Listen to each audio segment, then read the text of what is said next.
لیکن عظمت جناب سیدہ کا اندازہ تو لگائیے کہ رسول آگے آگے چل رہے ہیں،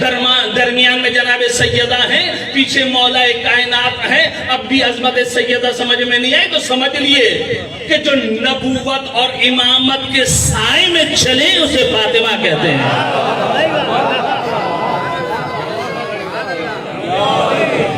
جو نبوت اور امامت کے سائے میں چلے اسے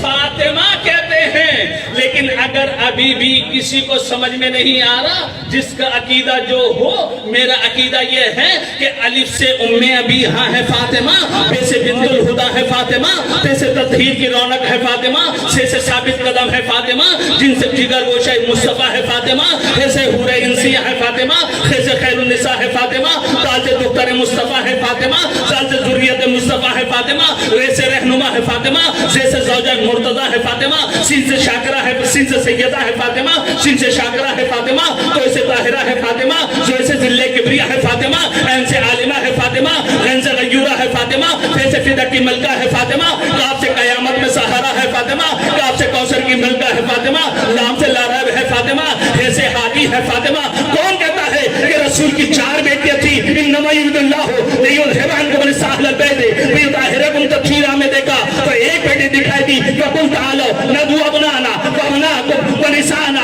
ونساءکم میں دیکھا تو ایک بیٹی دکھائی دی، قل لا اسألکم علیہ اجرا الا المودۃ فی القربى میں دیکھا تو ایک بیٹی دکھائی دی، وآت ذی القربى حقہ میں دیکھا تو ایک بیٹی دکھائی دی، انا اعطینا کالکوثر فصل لربک وانحر میں دیکھا تو ایک بیٹی دکھائی دی جس کے احترام کے لیے رسول کھڑے ہو جاتے ہیں، وہ ایک بیٹی دکھائی دیتی ہے جس کو اپنی جگہ پر بٹھاتے ہیں، وہ ایک بیٹی دکھائی دیتی ہے جس کے ہاتھ کو چومتے ہیں، وہ ایک بیٹی دکھائی دیتی ہے جس کے لیے کہا کہ فاطمہ ام ابیہا، وہ ایک بیٹی دکھائی